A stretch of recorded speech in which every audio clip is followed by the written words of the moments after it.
நம்ம ஊர் விருதுநகர்ல அந்த வருஷம் வெயில் சும்மா சொல்லக்கூடாது, ரெக்கார்டு பிரேக் பண்ற அளவுக்கு கொளுத்துச்சு. சூரியன் என்னடான்னா அனலை கக்கிட்டு இருந்துச்சு.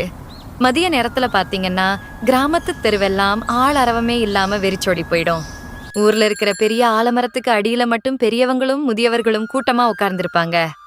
பசங்க என்னடான்னா விடியற் காலையிலேயே பக்கத்துல இருக்கிற குளம் வாய்க்காலுக்கு குளிக்க ஓடிடுவாங்க. மதியம் 1 மணி இருக்கும். மாலதியும் மாரியும் குழாயடியில குடத்தை வச்சுட்டு தண்ணிக்காக காத்துட்டு இருக்காங்க. மாலதி வேர்வைய தொடச்சுக்கிட்டு சொன்னா, ஏக்கா மாறி, என்ன வெயிலுக்கா இது? சூரியன் இப்படி அனல கக்குதே. செருப்பில்லாம ரோட்ல கால் வைக்க முடியல, சுடுது. ஆமா மாலதி, கிணறெல்லாம் காஞ்சு போச்சு. இந்த வெயில்ல காலி குடத்தை தூக்கிட்டு ஒரு சொட்டு தண்ணிக்கு அலையறதுக்குள்ள உயிர் போகுது. அப்போது ஊர் மக்கள் பலரும் அவசர அவசரமாக ஒரு திசையை நோக்கி நடக்கிறார்கள். மாலதி ஆச்சரியமா பார்த்துட்டு சொன்னா, ஏக்கா அத பாரு, இந்த உச்சி வெயில்ல எல்லாரும் எங்கக்கா ஓடுறாங்க? அந்த பக்கத்து தெரு தர்மலிங்கம் அவரோட பொண்டாட்டி ஏன் அந்த முத்து கூட ஓடுறான்? ஏதாவது விசேஷமா? தெரியலையே மாலதி. ஏய் மல்லிகா, எங்கடி எல்லாரும் ஓடுறீங்க? என்ன விசேஷம்? மல்லிகா நின்னு மூச்சு வாங்கிட்டு சொன்னா, அதான் அந்த பெரிய ஹோட்டலுக்கு தான் போறோம் அக்கா. அங்க ஏதோ புதுசா ஒண்ணு பண்ணிருக்காங்களாம். உள்ள போனா அப்படி ஒரு இதமா இருக்குன்னு ஊரே அங்கதான் போகுது. சீக்கிரம் வாக்கா, இடம் கிடைக்காது. என்னது ஹோட்டலுக்கா? அங்க மட்டன் சாதம் சாப்பிட தானே போவாங்க. இது என்ன புது கதையா இருக்கு? சரி விடு மாலதி, அவங்கெல்லாம் காசு இருக்கிறவங்க போறாங்க. நாம தண்ணி வருதான்னு பாப்போம். அதே ஊரு மெயின் ரோட்ல ரங்கனோட மட்டன் பிரியாணி ஹோட்டல் இருந்துச்சு. ரங்கன் ஹோட்டல் அந்த ஏரியாவில் ரொம்ப ஃபேமஸ். ஆனா மட்டனை விட அங்க புதுசா போட்டிருந்த ஏசி பத்தி தான் எல்லாரும் அதிகமா பேசுவாங்க. அந்த சூடான மதிய வெயில்ல ஜனங்க வேர்வையில நனைஞ்சு வர்றப்போ ரங்கன் ஹோட்டல் ஏசி காத்து அவங்களுக்கு சொர்க்கத்துல இருக்கிற மாதிரி ஒரு ஃபீலை கொடுக்கும். ரங்கன் முதலாளி தன் ஹோட்டல்ல ஏசி போட்டிருக்காராமே, நல்ல குளிர்ந்த காற்று வரும்னு கேள்விப்பட்டேன். ஆமா நண்பா, நானும் கேள்விப்பட்டேன். சரி வா, அங்க போய் மட்டன் சாதம் சாப்பிடலாம். இப்படி ஏசி காத்துக்காகவே ஜனங்க அங்க மட்டன் பிரியாணி சாப்பிட போனாங்க. ராஜேஷ் அந்த ஹோட்டல்ல தலைமை சமையல்காரரா இருந்தாரு. மட்டனோட அந்த அசல் ருசி ராஜேஷ் கையில தான் இருந்துச்சு. ஆனா எல்லா பேரையும் பணத்தையும் ரங்கன் தான் அள்ளிக்கிட்டாரு. வெயில் கொளுத்தினாலும் கடைவாசல்ல ஜனங்க கூட்டம் நிக்கும். வாடிக்கையாளர் சாப்பாட்டை சாப்பிட்டு சொன்னாரு, அடேங்கப்பா, என்ன ஒரு ருசி! இவரோட கைவண்ணத்துக்காகவே இந்த ஹோட்டலுக்கு திரும்ப திரும்ப வரலாம். இந்த சமையல்காரர் கைக்கு ஒரு தனி ராசிதான். ராஜேஷ் இதை கேட்டு சந்தோஷப்பட்டான். ஹோட்டலில் ஏசி காற்றில் மக்கள் உற்சாகமாக சாப்பிட்டுக் கொண்டிருந்தனர். அப்போது கந்தல் துணியுடன் ஒரு முதியவர் ஹோட்டல் வாசலில் வந்து நின்றார். பசியால் அவரது கண்கள் சொருகிப் போயிருந்தன. ஐயா, ரொம்ப பசிக்குது, ஒரு பிடி சோறு போடுங்கய்யா. உள்ளே சமைத்துக் கொண்டிருந்த ராஜேஷ் இதை பார்த்து ஒரு தட்டில் கொஞ்சம் மட்டன் பிரியாணியை எடுத்துக்கொண்டு வெளியே வந்தார். இதோ ஐயா, இதை சாப்பிடுங்க. ரங்கன் முதலாளி திடீரென குறுக்கிட்டு ராஜேஷ் கையை பிடித்து தடுத்து கத்தினார். என்ன தைரியம் உனக்கு? இங்க ஏசி காத்துக்காக பெரிய மனுஷங்க வந்து சாப்பிடுறாங்க. இவன் சாப்பிடுறத பார்த்தா யாரும் இனி இங்க வரமாட்டாங்க. போ, இங்க இருந்து ஓடிடு. முதலாளி, அவர் ஏசி காத்துக்காக வரல, பசிக்காக வர்றாரு. நாம ஒரு பிடி சோறு போட்டா குறைஞ்சா போயிடுவோம். அவருக்கு உதவி செய்வோம் முதலாளி. எனக்கு தர்மம் சொல்லித்தராது. இவனை உடனே இங்கிருந்து போக சொல்லு, இல்ல என்றால் உன்னையும் சேர்த்து துரத்திடுவேன். ராஜேஷ் மிகுந்த வருத்தத்துடன் அந்த முதியவரை பார்த்தார். அந்த முதியவர் ஏமாற்றத்துடன் அங்கிருந்து சென்றார். ராஜேஷின் மனதில் இந்த அநீதி ஆழமாக பதிந்தது. ராஜேஷ் வெயில பத்தி கவலைப்படாம வேகமா மட்டன் பிரியாணி செய்ய ஆரம்பிச்சான். அவரோட மட்டன் வாசனை அந்த இடத்தையே தூக்குச்சு. அவர் விடாம சமைச்சுக்கிட்டே இருந்தாரு. சாயங்காலம் ஆனதும் ராஜேஷ் வேலையை முடித்துவிட்டு வந்து முதலாளியிடம் கேட்டான். முதலாளி, கிளம்புறதுக்கு முன்னாடி ஒரு சின்ன விஷயம் கேட்கணும்னு நினைச்சேன். என்ன ராஜேஷ், என்ன விஷயம்? முதலாளி, அந்த பாக்கி பணம் கொஞ்சம் இருக்குல்ல, வீட்ல செலவுக்கு ரொம்ப கஷ்டமா இருக்கு. பாபுவுக்கு பள்ளிக்கூடத்துல ஃபீஸ் கட்டணும்னு சொல்றான். அந்த பணத்தை நாளைக்கு கொடுத்தா கொஞ்சம் உதவியா இருக்கும் முதலாளி. பாக்கி பணமா? இப்போதான் பிசினஸ் கொஞ்சம் சூடு பிடிச்சிருக்கு, அதுக்குள்ள பணத்தை கேட்டு வந்து நிக்கிறியே? இல்ல முதலாளி, நான் அதிகமா ஒன்னும் கேட்கல. நீங்க தருவேன்னு சொன்ன அந்த பாக்கி தொகையை மட்டும் நாளைக்கு கொடுத்துருங்க. மளிகை சாமான் கூட வாங்க முடியாம சுமதி ரொம்ப வருத்தப்படுறா. ரங்கன் முதலாளி சலிப்புட சொன்னாரு. சரி சரி, நாளைக்கு வா பார்க்கலாம். நீ செய்யற வேலைக்கு இவ்வளோ அவசரமா பணத்தை கேட்கற? நாளைக்கு வரும்போது சீக்கிரம் வந்து வேலைய ஆரம்பி. அப்போதான் பாக்கி பணத்தை பத்தி யோசிக்க முடியும். ரொம்ப நன்றி முதலாளி, கண்டிப்பா சீக்கிரம் வந்துடுறேன். ராஜேஷ் ஒரு நம்பிக்கையோட வீட்டுக்கு கிளம்பினான்.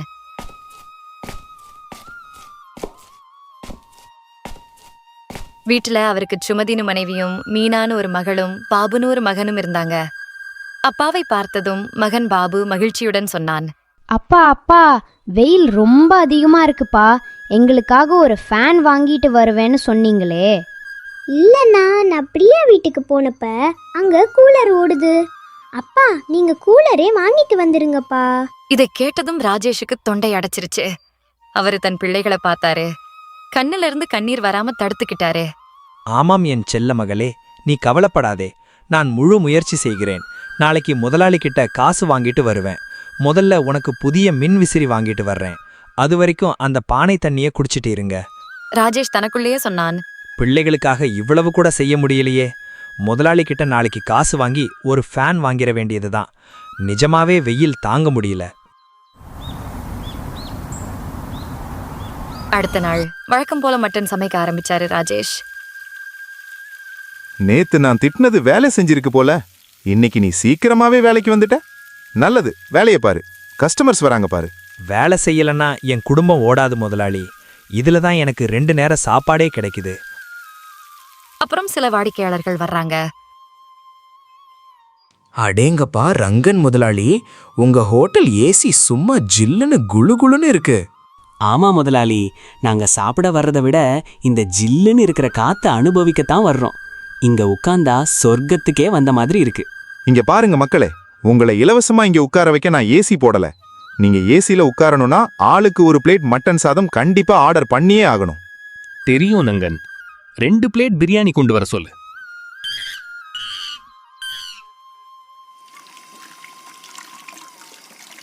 ராஜேஷ் வேலையை முடித்துவிட்டு தயக்கத்துடன் முதலாளியிடம் கேட்டான், முதலாளி, நேத்து கேட்டப்போ இன்னைக்கு தந்துடுறதா சொன்னீங்களே, அந்த பாக்கி பணம் கொஞ்சம் கிடைச்சா உதவியா இருக்கும் முதலாளி.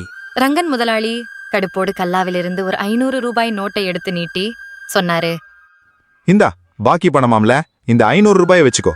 இவ்வளவு காசை வச்சுக்கிட்டு நீ என்ன பண்ண போற? ராஜேஷ் அதிர்ச்சியுடன் சொன்னான், என்ன முதலாளி இப்படி சொல்றீங்க? பாக்கி தொகை மட்டும் 2500 ரூபாய்க்கு மேல வருது. வீட்ல மளிகை சாமான் வாங்க கூட பணம் இல்ல. பிள்ளைங்க வேற ஸ்கூல் ஃபீஸ் கேக்குறாங்க. தயவு செஞ்சு ஒரு 2000ஆவது கொடுங்க முதலாளி. என்னது 2000-ஆ? இதோ பாரு, கொடுக்கறத வாங்கிக்கிட்டு கிளம்புற வழிய பாரு. இல்லனா இதுவும் உனக்கு கிடைக்காது. நீ என்னவோ பெரிய உழைப்பாளின்னு உன் மனசுல நினைப்போம். உன் வாய் பேசுற அளவுக்கு நீ ஒன்னும் உருப்படியா வேலை செய்யறதில்ல. ராஜேஷ் கண்கலங்கி சொன்னான், அப்படி சொல்லாதீங்க முதலாளி. விடியற் காலையில வந்து இந்த அண்டா முன்னாடி நின்னா ராத்திரி வரைக்கும் ஓயாம உழைக்கிறேன். நான் சமைக்கிற ருசியை நம்பிதானே இவ்வளவு கூட்டம் உங்க ஹோட்டலுக்கு வருது. ரங்கன் முதலாளி கோவமா சொன்னாரு, போதும் நிறுத்து. எனக்கு தர்மம் சொல்லி கொடுக்காத. போ, என் தொழிலுக்கு இடைஞ்சல் பண்ணாம கிளம்பு. உன்னை பத்தி எனக்கு நல்லா தெரியும். நாளையிலிருந்து நீ இங்க வர வேண்டிய அவசியமே இல்ல. போ, வேலையை விட்டு போ.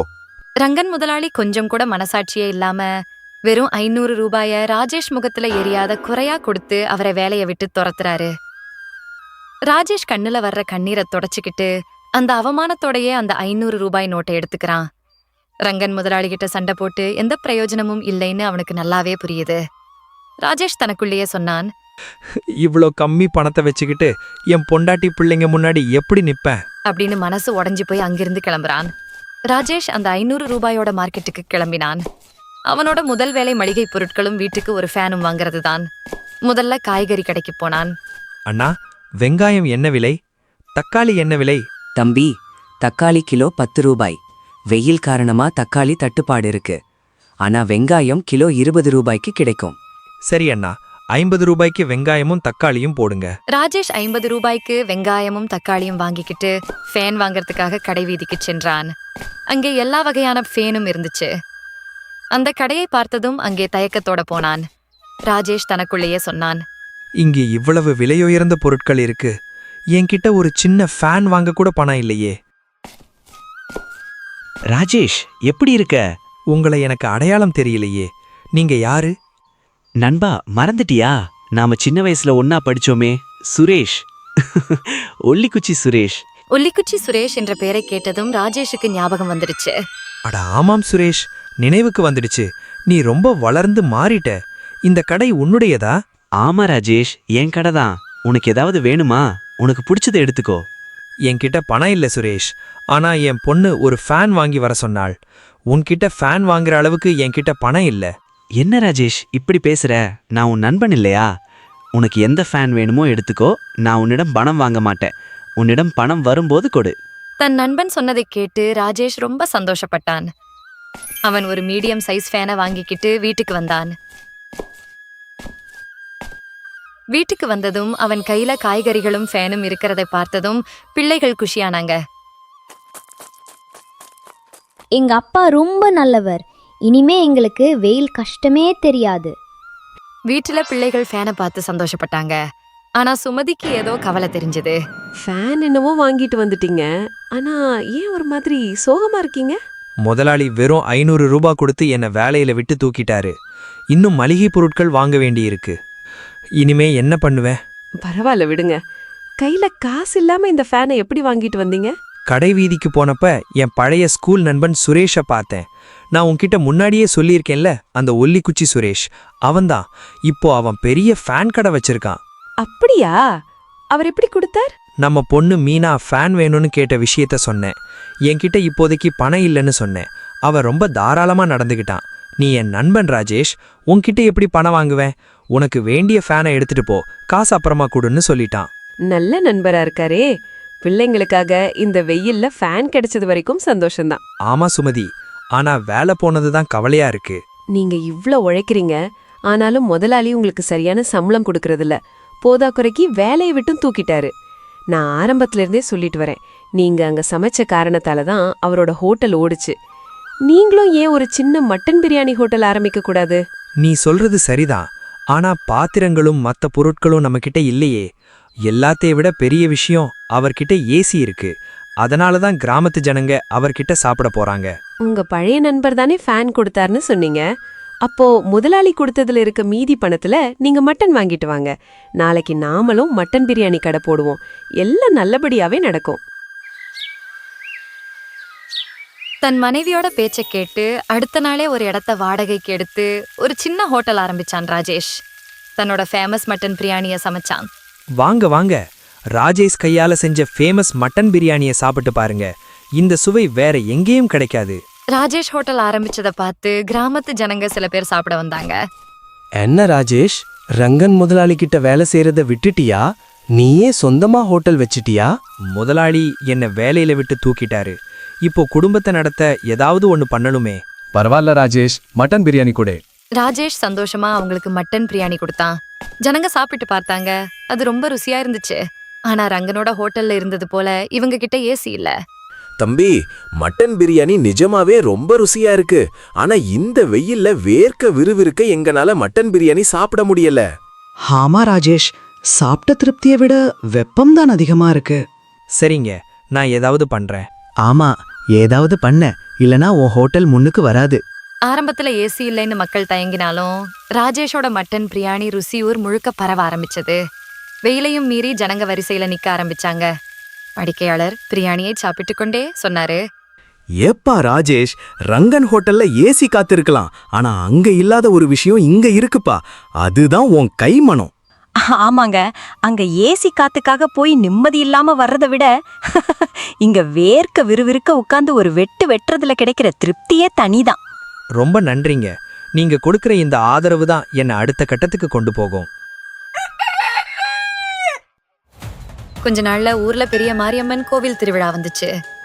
வருஷா வருஷம் அன்னதானம் சமைக்கிற பொறுப்பை ரங்கன் முதலாளி தான் எடுப்பாரு. ஆனா இந்த வாட்டி ஊர் மக்கள் எல்லாரும் ராஜேஷ் கிட்ட தான் சமைக்க சொல்லி கேட்டாங்க. ரங்கன், இந்த வாட்டி ராஜேஷ் தான் அன்னதானம் சமைக்க போறான். அவன் கைவண்ணம் ஊருக்கே தெரிஞ்சு போச்சு. ரங்கன் முதலாளி கோபமாக சொன்னாரு, எவன் என்ன பெரிய மாஸ்டரா? 1000 பேருக்கு சமைக்கிறப்ப உப்பு மசாலா கூடினா அப்புறம் ஊர் மானமே போயிடும், பாத்துக்கோங்க. பயப்படாதீங்க முதலாளி, இது சாமிக்கு செய்யற தொண்டு. நான் என் மனசை போட்டு சமைப்பேன், எதுவும் குறையாது. திருவிழால அன்னதானம் நல்லபடியா முடிஞ்சது. ஒரு நாள் ராத்திரி ஊரே அதிருற அளவுக்கு பயங்கர மழை.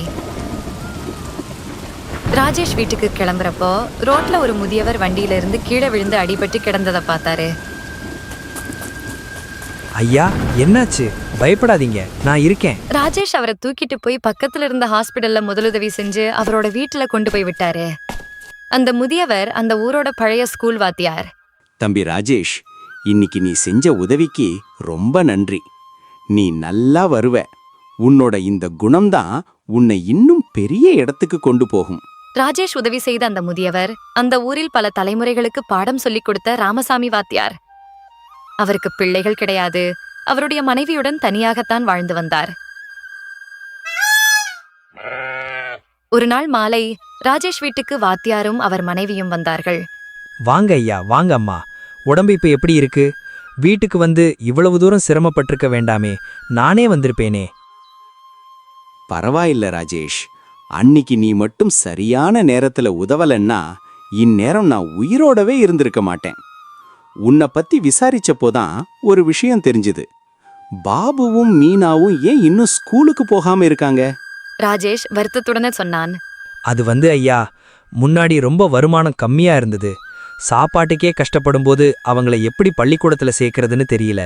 இப்போதான் கடை கொஞ்சம் கொஞ்சமா முன்னேறுது. அடுத்த வருஷம் சேர்த்துடலாம்னு இருக்கேன். ராஜேஷ், தப்பு பண்றீங்க. படிப்புங்கிறது அந்தந்த வயசுல கிடைக்கணும். எங்களுக்கு பிள்ளைகள் இல்லைங்கிறது உங்களுக்கு தெரியும். நாங்க 2 பேரும் பேசி ஒரு முடிவெடுத்திருக்கோம். இந்த 2 பிள்ளைகளும் இனிமே எங்களோட பிள்ளைகள் மாதிரி. ஆமா ராஜேஷ், பாபுவுக்கும் மீனாவுக்கும் தேவையான எல்லா படிப்பு செலவையும் ஃபீஸையும் நானே ஏத்துக்கிறேன். அவங்கள நாளைக்கே நம்ம ஊரு மெட்ரிக் ஸ்கூல்ல சேர்க்க போறேன். நீ எனக்கு செஞ்ச உதவிக்கு நான் செய்யற சின்ன கைமாறு இது. இதை கேட்டதும் சுமதிக்கும் ராஜேஷுக்கும் கண்ணீர் முட்டியது. பிள்ளைகள் இருவரும் வாத்தியார் காலில் விழுந்து ஆசீர்வாதம் வாங்கினார்கள். தாத்தா, நான் நல்லா படிச்சு பெரிய ஆளாகி நம்ம ஊருக்கே உதவி செய்வேன். வாத்தியார் பாபுவை அணைத்துக் கொண்டு சொன்னாரு. அந்த நம்பிக்கை தான் எனக்கு வேணும் பாபு. நீயும் மீனாவும் நல்லா படிக்கணும். அதுதான் எனக்கு நீங்க கொடுக்கிற குருதட்சணை. அடுத்த நாளே வாத்தியார் சொன்னபடியே 2 பேரையும் பள்ளிக்கூடத்துல சேர்த்தாங்க. ராஜேஷுக்கு தான் பட்ட எல்லா கஷ்டமும் மறைஞ்சு போன மாதிரி இருந்தது. பாத்தீங்களா, நீங்க யாருக்கோ செஞ்ச உதவி இன்னைக்கு நம்ம பிள்ளைங்களோட எதிர்காலத்தையே மாத்திடுச்சு. ஆமாம் சுமதி, நல்லது செஞ்சா நல்லது நடக்கும்னு பெரியவங்க சும்மாவா சொன்னாங்க? உழைப்பு நம்மை காப்பாத்தோம். நாம செய்யற தர்மம் நம்ம பிள்ளைங்களை காப்பாத்தோம். ரங்கன் முதலாளி இதையெல்லாம் பார்த்துட்டு பொறாமைப்பட்டாரு. அவரு பொறாமைக்கு ஏட்டா மாதிரியே ராஜேஷோட வாழ்க்கையில வெப்பம் வீசிச்சு. ஊர்ல வெயில் ரொம்ப சுட்டெரிக்க ஆரம்பிச்சுது. ராஜேஷ் தனது கடையில ஒரு ஃபேன் மட்டுமே வைத்திருந்தான். ஆனால் ரங்கன் முதலாளி 2 ஏசி பொருத்தி இருந்ததால் அந்த வெயிலில் மதிய உணவை நிம்மதியாக சாப்பிட மக்கள் ஏசி காற்றையே தேர்ந்தெடுத்தனர். ராஜேஷ் ஹோட்டலில் மதிய நேரத்தில் காரமான மட்டன் பிரியாணியை சாப்பிடும்போது போதிய காற்றோட்டம் இல்லாமல் வேர்க்க விறுவிறுக்க சாப்பிடுவது வாடிக்கையாளர்களுக்கு சிரமமாக இருந்தது. தம்பி, மட்டன் பிரியாணி நிஜமாவே ரொம்ப ருசியா இருக்கு. ஆனா இந்த வெயில்ல வேர்க்க விறுவிறுக்க எங்களால சாப்பிட முடியல. சாப்பிட்ட திருப்தியை விட வெப்பம்தான் அதிகமா இருக்கு. இந்த அசௌகரியம் காரணமாகவே சாப்பாடு சுமாராக இருந்தாலும் பரவாயில்ல, விலை அதிகமாக இருந்தாலும் பரவாயில்ல, கொஞ்சம் ஜில்லுன்னு உட்கார்ந்து சாப்பிடலாம் என்று மக்கள் மீண்டும் ரங்கன் ஹோட்டலுக்கு மாறினார்கள். இப்படியே சில நாள் போச்சு. ராஜேஷ் ஹோட்டலுக்கு வர்ற ஜனங்க குறைய ஆரம்பிச்சாங்க. எல்லாரும் திரும்பவும் ரங்கன் ஹோட்டலுக்கு ஏசி காத்துக்காக போயிட்டாங்க. யாருமே சாப்பிட வரலன்னு எனக்கு கவலையா இருக்கு சுமதி. கஸ்டமர் வரல, இனிமே பொருட்கள் வாங்க கூட பணம் இல்ல. இப்படியே இன்னும் சில நாள் போச்சு. ஒரு நாள் ரங்கன் முதலாளி ராஜேஷை பார்த்து ஏளனமா சொன்னாரு. இனி உன் ஹோட்டல் வாடாது. இவ்வளவு கொடுமையான வெயில்ல ஏசி இல்லாம யாரும் சாப்பிட வர மாட்டாங்க. என்ன போல இவ்வளவு விலையுயர்ந்த ஏசி போட உங்ககிட்ட பணமும் இல்ல. நான் 2 ஏசி மாட்டிருக்கேன். அப்போதான் நல்ல வருமானம் வரும்.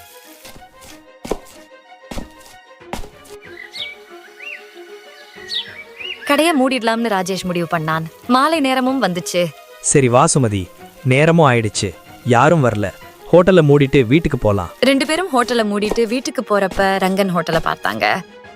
ஒரு சிட்டி மனுஷன் ரங்கன் முதலாளி கிட்ட உதவி கேட்கறத பார்த்தாங்க. அண்ணா, எனக்கு உதவி பண்ணுங்க. என் பொண்ணுக்கு உடம்பு ரொம்ப மோசமா இருக்கு. பக்கத்து சிட்டியில இருக்கிற ஹாஸ்பிட்டலுக்கு கூட்டிட்டு போற வழியில எங்க கார் ரிப்பேர் ஆகிடுச்சு. மெக்கானிக் காலையில தான் வருவாரா. இன்னைக்கு நைட்டு தங்குறதுக்கு எங்களுக்கு ஒரு இடம் வேணும். இது என்ன சத்திரமா உன்னை இலவசமா தங்க வைக்க? கிளம்பி இங்க இருந்து. யாரையுமே நம்ப முடியாது. தம்பி, இவங்களை வெளியே அனுப்பிட்டு ஹோட்டலை பூட்டு. நான் வீட்டுக்கு போறேன். அப்படி சொல்லாதீங்க. என் பொண்ணோட உடம்பு நிஜமாவே மோசமா இருக்கு. கொஞ்ச நேரம் ரெஸ்ட் எடுத்துட்டு நாங்க விடிஞ்ச உடனே போயிடுவோம். அந்த நகரத்து மனுஷன் சொன்னதை ரங்கன் காது கொடுத்து கூட கேட்கல. தன் ஹோட்டலை பூட்டிட்டு அங்கிருந்து போயிட்டாரு. இதையெல்லாம் ராஜேஷும் அவரோட மனைவியும் பார்த்துட்டு இருந்தாங்க. அங்க பாருங்க, அவங்களுக்கு உதவி தேவைப்படும் போல இருக்கு. ரங்கன் அவங்களுக்கு உதவி பண்ண மாட்டாருன்னு எனக்கு தோணுது.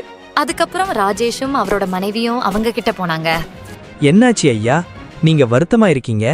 நீங்க இந்த கிராமத்தை சேர்ந்தவர் போல தெரியலையே. ஆமாம் தம்பி, எங்க கார் ரிப்பேர் ஆகிடுச்சு. என் பொண்ணுக்கு வேற உடம்பு சரியில்லை.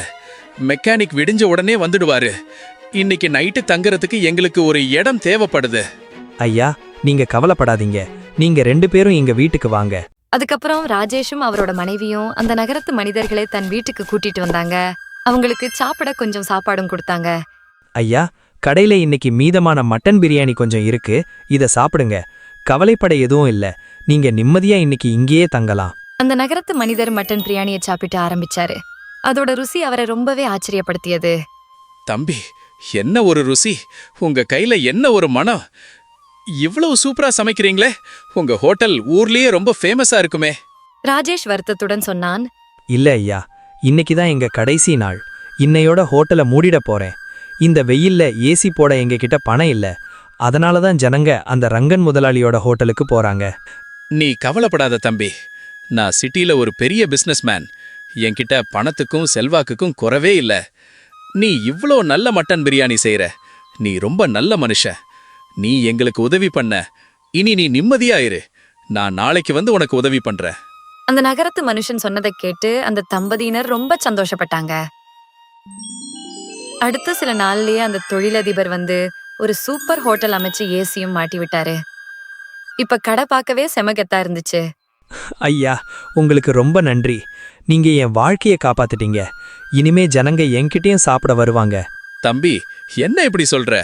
நீ எங்களுக்கு உதவி பண்ண, நாங்க உனக்கு செஞ்சோம். அதுக்கப்புறம் என்ன, கிராமத்து ஜனங்க எல்லாரும் ரங்கனோட ஹோட்டலை விட்டுட்டு ராஜேஷோட ஹோட்டலுக்கு வர ஆரம்பிச்சாங்க. ராஜேஷோட ஹோட்டல் ரொம்ப பிஸியா ஓட ஆரம்பிச்சது. ராஜேஷ், இப்ப நீயும் ஏசி மாட்டிட்ட. இனிமே ரங்கன் முதலாளியோட பருப்பு வேகாது. ஏன்னா உன்னோட மட்டன் ருசி ரங்கனோட ஏசி ஹோட்டல்ல எப்படி கிடைக்கும்? ராஜேஷை வேலையை விட்டு தூக்கி பெரிய தப்பு பண்ணிட்டோம்ங்கிறது இப்ப ரங்கன் முதலாளிக்கும் புரிஞ்சுது. காலம் உருண்டோடிடுச்சு. ராஜேஷ் இப்ப ஒரு பெரிய வெற்றிகரமான மனிதர். ஆனா அவரு இன்னும் ஒரு பெரிய ஹோட்டல் கட்டல. அதுக்கு பதிலா ஒரு வித்தியாசமான முடிவெடுத்தாரு. ஊர் எல்லையில ஒரு பெரிய கட்டிடம் கட்டி ராஜேஷ் இல்லம், பசி இல்லா கல்விச்சாலை அப்படின்னு ஆரம்பிச்சாரு. அன்னைக்கு அந்த திறப்பு விழாவுக்கு ஒரு மூலையில ரங்கன் முதலாளி வந்து நின்னாரு. அவரோட நிலைமை இப்ப ரொம்ப மோசம். கடையை இழந்துட்டு நிக்கிறாரு. ரங்கன் முதலாளி தயக்கத்தோட ராஜேஷ் கிட்ட கேட்டாரு. நான் அன்னைக்கு ஏசி காத்து தான் பெருசுன்னு தலைக்கணத்துல இருந்தேன். ஆனா இன்னைக்கு நீ பண்ற இந்த சேவை தான் பெருசுன்னு புரியுது. என்னோட பிள்ளைகளும் இப்ப படிப்புக்கு வழி இல்லாம நிக்கிறாங்க. அவங்களையும் உன் பள்ளிக்கூடத்துல சேர்த்துப்பியா? ராஜேஷ் கொஞ்சம் கூட யோசிக்காம சொன்னான். கண்டிப்பா முதலாளி, இது நம்ம ஊர் பிள்ளைங்களுக்காக ஆரம்பிச்சது. தாராளமா அவங்களை இங்க கூட்டிட்டு வாங்க. அவங்க படிப்புக்கும் சாப்பாடுக்கும் நான் பொறுப்பு. ரங்கன் முதலாளி கண்ணீரோட சொன்னாரு. ரொம்ப நன்றி தம்பி. எனக்கும் ஏதாவது ஒரு சின்ன வேலை இருந்தா சொல்லு. காலத்தை வீணடிச்சிட்டேன். இப்போவாவது உருப்படியா ஏதாவது பண்ணணும். முதலாளி, நீங்க ஏன் சின்ன வேலை கேட்குறீங்க? உங்களுக்கு கணக்கு வழக்கம், கடையை நிர்வாகம் பண்றதும் அத்துப்படி. இந்த அன்பு கூடத்தோட ஜெனரல் மேனேஜர் பொறுப்பை நீங்களே ஏத்துக்கோங்க. பள்ளிக்கூட நிர்வாகத்தையும் மதிய உணவு கூடத்தையும் நீங்களே முன்னிருந்து கவனிச்சுக்கோங்க. ரொம்ப நன்றி ராஜேஷ். நான் கண்டிப்பா நேர்மையா பொறுப்பை கவனிச்சுப்பேன். ராமசாமி வாத்தியார் சிரிச்சுக்கிட்டே சொன்னாரு. பாத்தியா ரங்கன், ராஜேஷோட இந்த பெரிய மனசுதான் அவனோட உண்மையான வெற்றி. ரங்கன் முதலாளிக்கு மேனேஜர் வேலையும் கொடுத்து அவரோட பிள்ளைகளையும் பள்ளியில சேர்த்த அந்த நிமிஷம் ராஜேஷோட முகம் அந்த ஏசி காத்தை விட அதிகமா குளிர்ச்சியா இருந்துச்சு.